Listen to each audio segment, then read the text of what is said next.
None more striking than the village on top of this cliff. The options for government intervention are limited. Prepare yourselves for a jaw-dropping journey through the realms of architectural audacity, where the notion of a normal house is thrown out the window like last week's leftovers. Today, we're peering into a world where living on the edge isn't just a metaphor, but a way of life. We're about to encounter homes so wild they make your average apartment feel as bland as a lukewarm cup of tea. From tree houses reaching for the stars to tea houses suspended amidst chestnut trees, here are 20 riskiest houses in the world.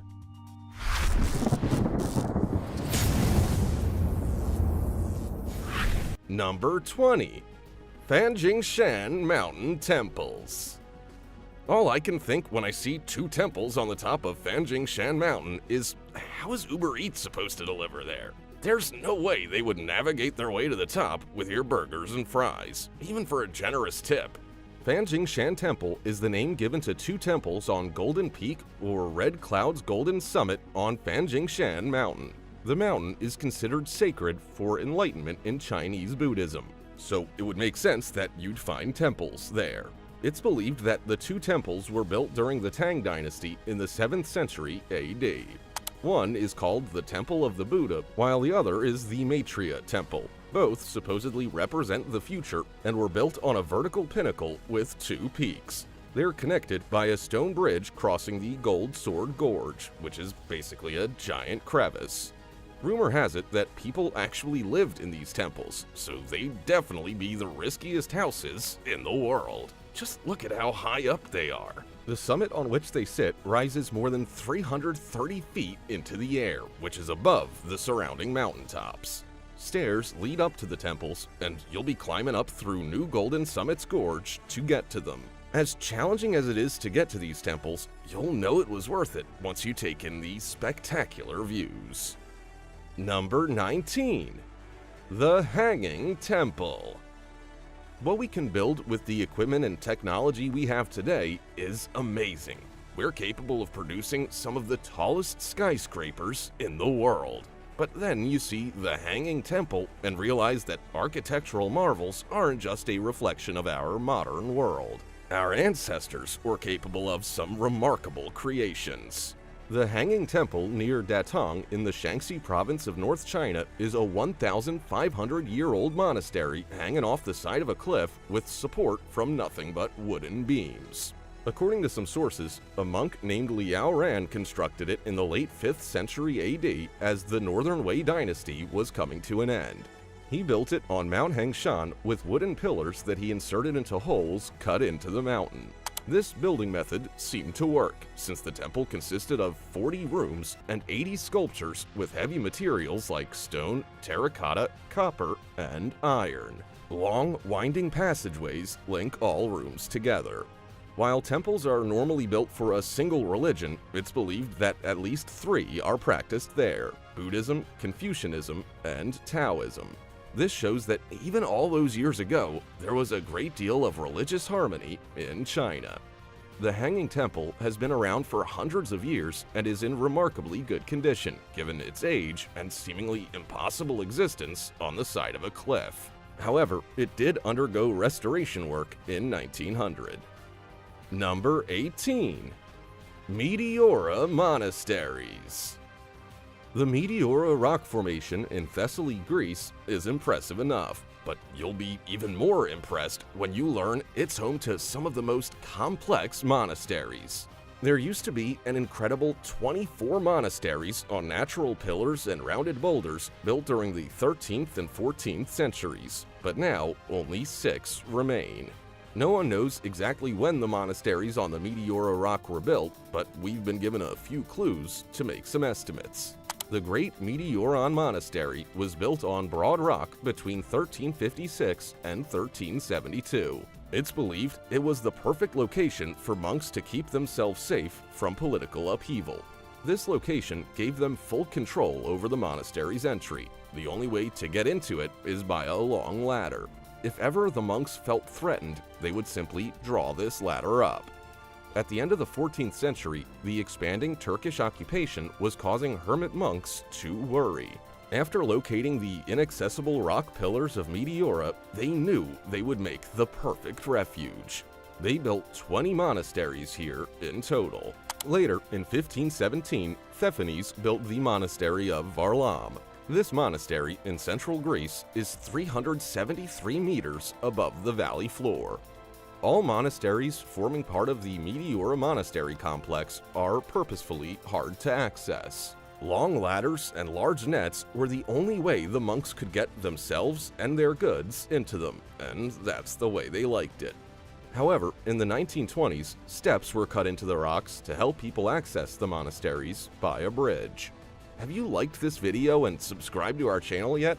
Well, now's the time to do it, or the next house you live in might only be accessible by hundreds of steps. Number 17. Castle on a Cliff. Liechtenstein Castle in Baden-Württemberg, Germany looks like something out of a fairy tale. It's a magical-looking, enchanting castle built precariously on the edge of a cliff overlooking the village of Honau. The castle looks thousands of years old, but that's not the case. The castle is a hunting lodge that sits on the site of a former castle. It has only been there since 1842 and was purposely built in that beautiful pseudo-medieval style. According to some online sources, author Wilhelm Hauff described medieval life and a castle so well in his book Liechtenstein that the local ruler, Wilhelm Graf von Württemberg, wanted the castle to be real. So that's what he did. He brought the fictional castle to life on the site of a former castle. The remains of that original castle from the 1100s are still outside the new castle's walls.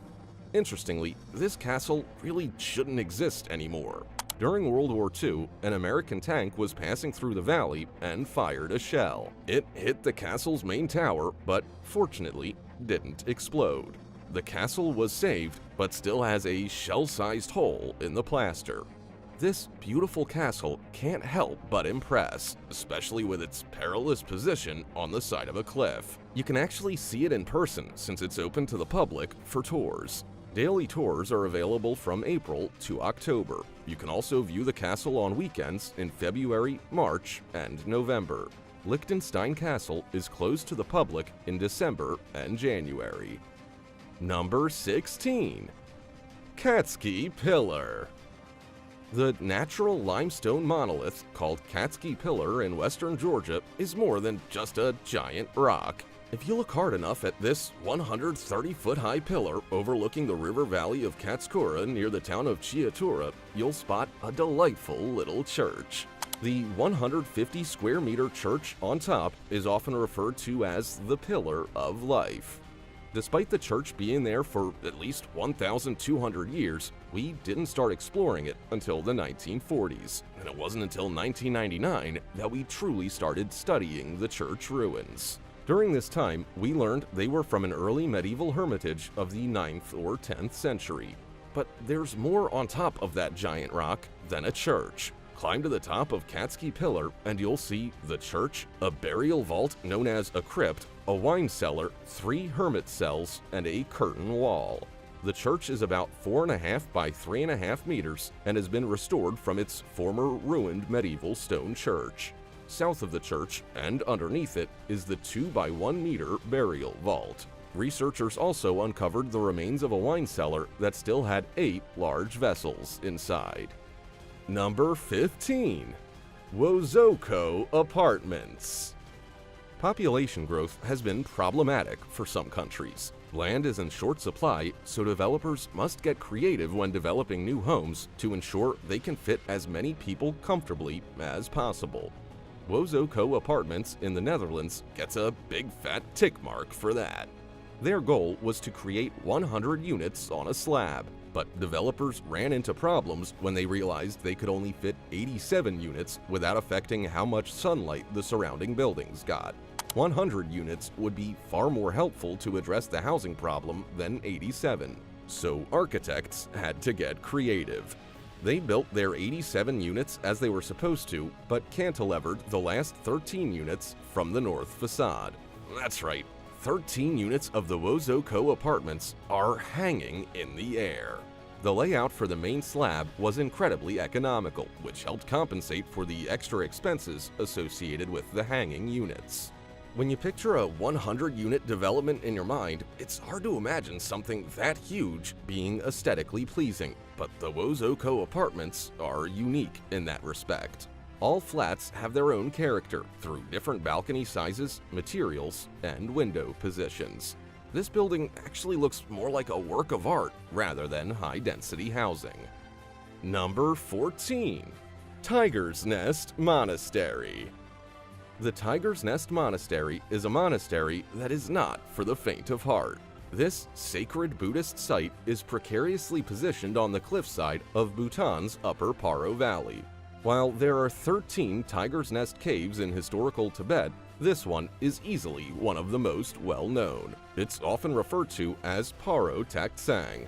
Most tourists visiting Bhutan add Paro Tak Tsang to their must-visit list, but that's perhaps before they know how hard it is to get to the monastery.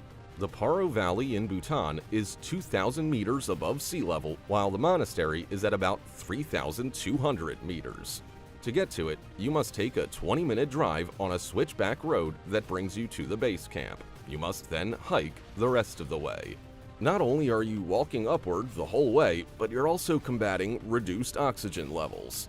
Oxygen levels in the Paro Valley are about 80% of what they would be at sea level. Once you get to the monastery, they're at about 70%.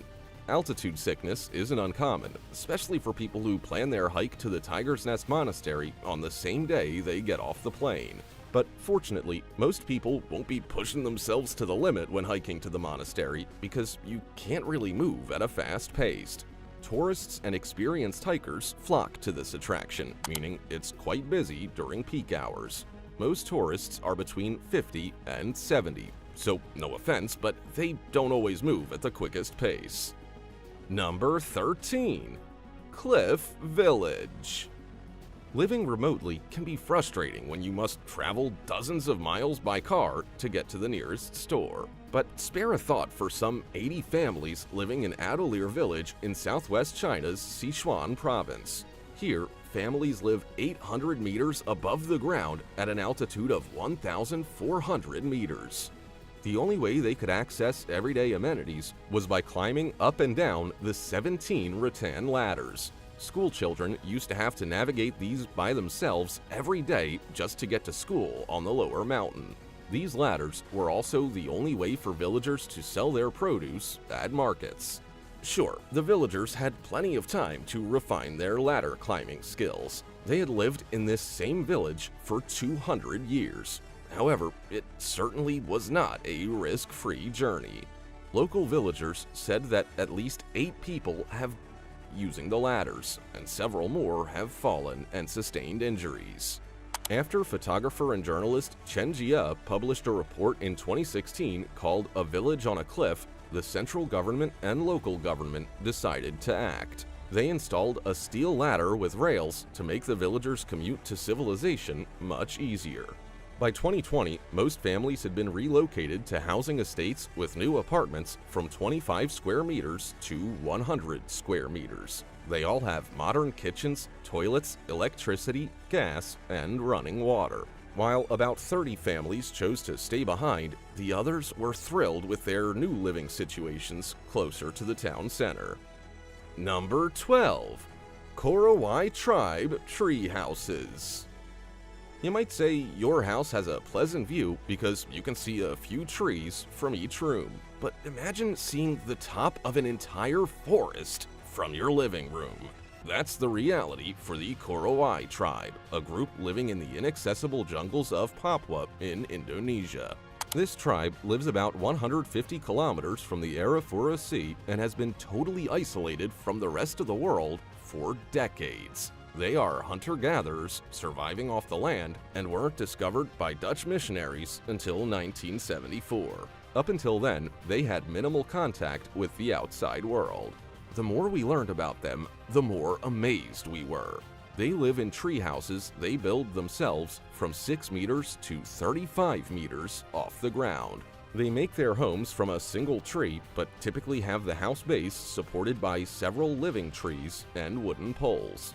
It's believed that they build their homes this high up to protect them from mosquitoes, evil spirits, and annoying neighbors.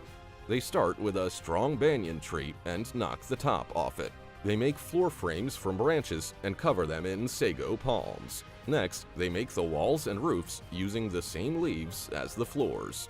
The wall frames feature branches tied with rattan bindings. While the Korowai tribe still live an isolated existence, they have somewhat embraced tourists. Some of them work with tour companies to earn money. Number 11. Falling Water House. The Falling Water House near Mill Run in southwestern Pennsylvania looks like something we can only build with today's technology. But believe it or not, this beautiful home built over a waterfall was designed by American architect Frank Lloyd Wright back in the 1930s. The home was then built in 1937 for the Kaufman family. Perhaps not surprisingly, the unique design of this home truly highlighted Frank's skills, even though he was nearing retirement. The house became one of the most famous builds of the 20th century. Department store tycoon Edgar Kaufman and his wife Lillian commissioned Frank to design the house so they could use it as a weekend retreat on their land southeast of Pittsburgh. They had dreams of their home having views of the waterfall, but were shocked when Frank showed them plans with the house being directly above it. Frank said he wanted to bring the falls into the Kaufman family's everyday life. This way, they could always hear the waters and be aware of its presence. Years later, Edgar Kaufman entrusted the building and the land to the Western Pennsylvania Conservancy. In 1964, Falling Water House opened as a museum, and it welcomes about 150,000 visitors annually. In 2019, it became a UNESCO World Heritage Site. Number 10. Habitat 67.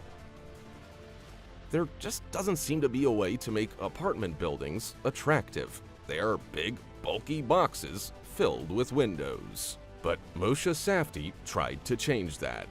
While an architecture student at McGill University, he wrote a report about three-dimensional modular building systems.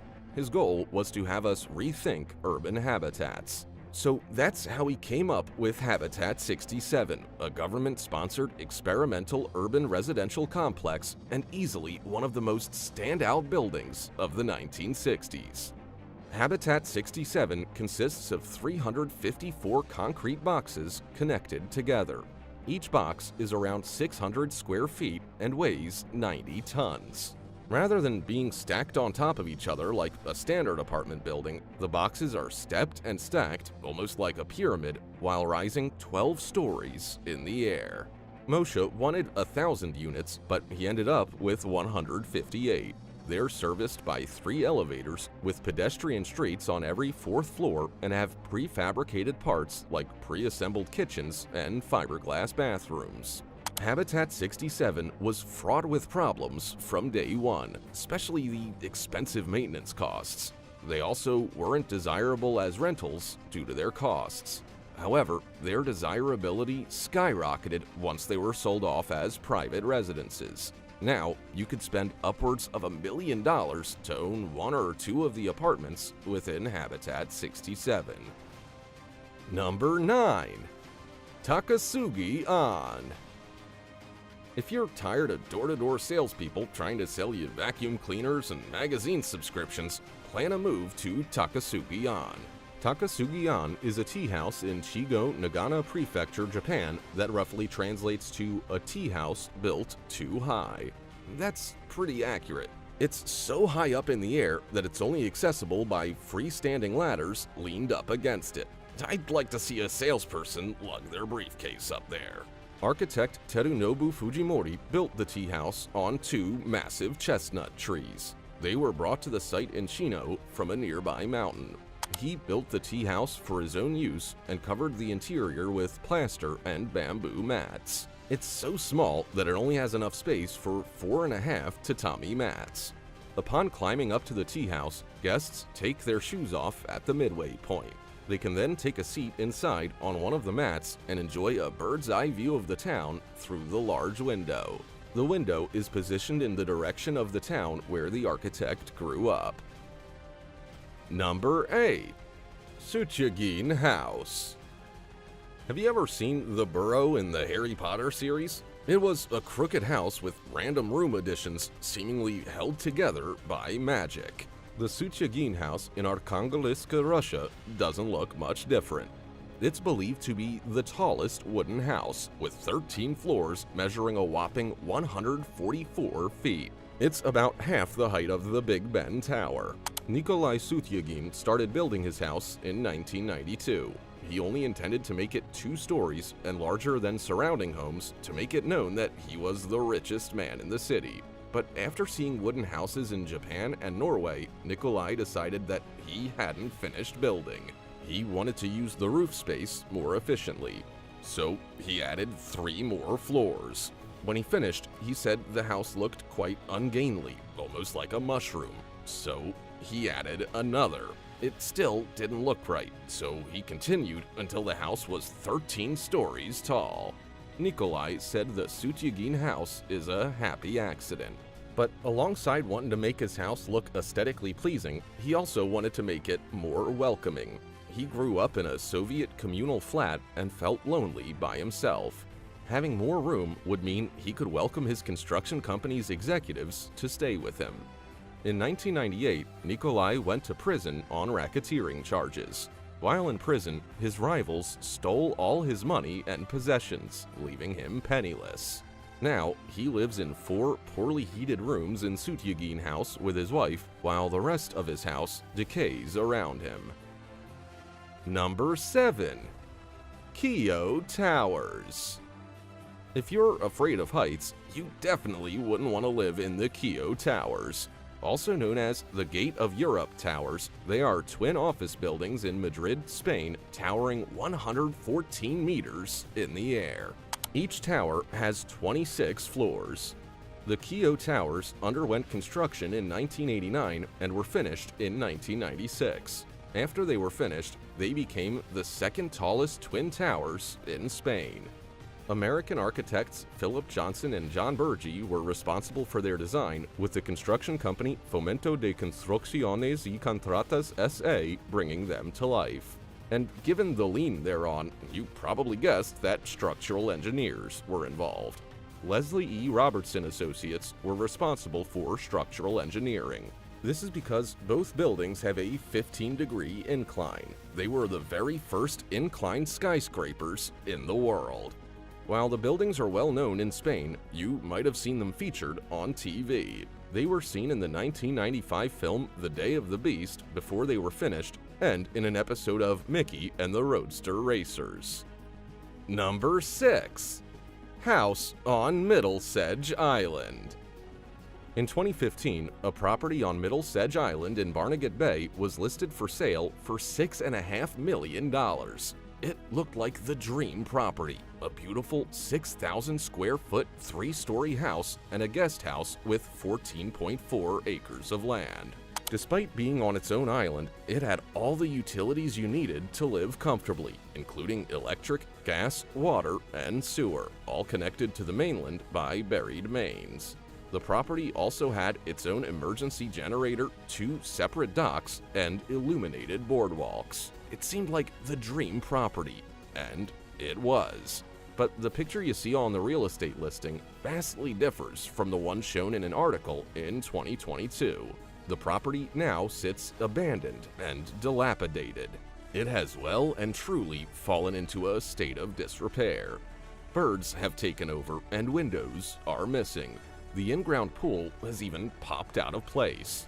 According to some online records, Hurricane Sandy hit the island in 2012, causing severe damage to the house and grounds. Township documents show the value of the island is $850,000, with improvements valued at $40,000. $890,000 is definitely far less than the $6.5 million it was once listed for. Number 5. Castellfollit de la Roca. We always build towns and cities by water sources. It just makes sense. But Castellfollit de la Roca in Catalonia, Spain is built a little differently than most. Sure, this town is built by a water source. It borders the Fluvia and Tornel rivers, but it's built on a basalt cliff. The rivers flow between the cliffs on which the town is located. It is 160 feet above the rivers below and was built on a basalt crag that formed through the overlaying of two lava flows. The town dates back to the Middle Ages and is quite small. The landmass is only around 1 kilometer long and is home to about 1,000 residents. But while only 1,000 people live there permanently, it sure sees plenty of visitors. After all, who wouldn't want to visit a town built precariously on a cliff? The scenery is absolutely dramatic. Number 4. The Chemosphere. Picture the average house in your mind. You'll likely imagine a mostly square or rectangular structure with standard features. The Chemosphere house in Los Angeles, California is anything but standard. It looks more like a UFO than an actual house. The Chemosphere has been called the most modern home built in the world and was the brainchild of John Lautner. He designed the house in the 1960s in the San Fernando Valley, and it has been a popular attraction ever since. The Chemosphere is a 2,200 square foot house with an octagonal shape and 1 floor. It stands on a 5-foot wide concrete column about 30 feet in the air. This column was a practical solution, given that the land with a 45-degree slope was seen as unbuildable. The pedestal is buried in the ground, enabling the house to survive heavy rain and earthquakes. After seeing 2 owners and spending much of its life as a rental due to being hard to sell, the Chemosphere was declared a Los Angeles Historic Cultural Monument in 2004. Number 3. The Drina River House. The river is the last place you expect to see a house, but travel down the Drina River near Bajina Basta in western Siberia, and that's what you'll see. The Drina River House is a cabin-like structure built on a rock in the middle of the river. Now, it was never built to be a permanent home for someone. Instead, a group of swimmers made it in 1968 after needing somewhere to shelter. It has been destroyed at least 7 times due to high water levels, but has been rebuilt each time. More robust materials have been used to help it stand the test of time each time it's been rebuilt. However, you really can't outbuild the ferocity of a raging river. Even after using concrete beams in one of the latest builds, it was still washed away. Fortunately, the latest Drina River House has been in place since 2011. Number 2. Free Spirit Sphere House. Have you ever wanted to escape the hustle and bustle of city life and tuck yourself away in nature? Well, now you can. You can sleep in a ball in the forest. It's actually a bit more comfortable and glamorous than it sounds. Free Spirit Spheres are tree houses in mature forests, providing a unique accommodation experience. There are 2 wood spheres and 1 made out of fiberglass, and all are tethered to at least 3 trees each for support. The ropes are then extended out, almost like spider webs, to stabilize the support trees and the forest. Each sphere has a spiral staircase for access and a short suspension bridge. Inside, they have adjustable lighting and large windows, so you don't forget you're in the middle of a forest. The goal of the spheres is to enable a spiritual experience. The spheres are supposed to resemble oneness and unity with nature. Number 1. The Thousand Islands. The Thousand Islands region spans 80 kilometers from the St. Lawrence River in the United States and Canada. While it's called the Thousand Islands region, someone clearly didn't count when they named it. The region is actually home to 1,864 islands, making it one of the largest archipelagos in the American continent. And it is as interesting as it sounds. Some islands are as large as 100 square kilometers, while others only have enough space for a single residence. You can even spot a few tiny rocky outcrops that are home to nothing more than bird populations. The islands are located all around Ontario in Canada and New York in the United States. They've been popular with vacationers since the 1700s and the start of the 20th century. In later years, the Thousand Islanders were described as a millionaire's playground. Rich business people snapped up all the most beautiful islands and built mansions on them. However, they're more popular for sightseers and outdoor lovers these days. People love going on river cruises to see the islands and call in at the many maritime museums along the way. Don't get me wrong, your house is undoubtedly cozy and comfortable, but let's face it, compared to these architectural wonders, it's like a plain slice of bread in a world of mouth-watering pizzas. Just imagine the sheer delight of calling a treehouse your home. It's the stuff every child's wildest dreams are made of. Who wouldn't want to live amidst the rustling leaves, playing hide and seek with the birds? Now, dear adventurers, it's time for you to let your imagination run wild.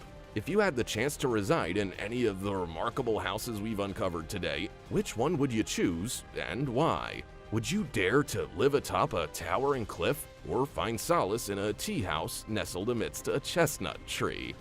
Also, check out our other cool stuff showing up on screen right now. See you next time.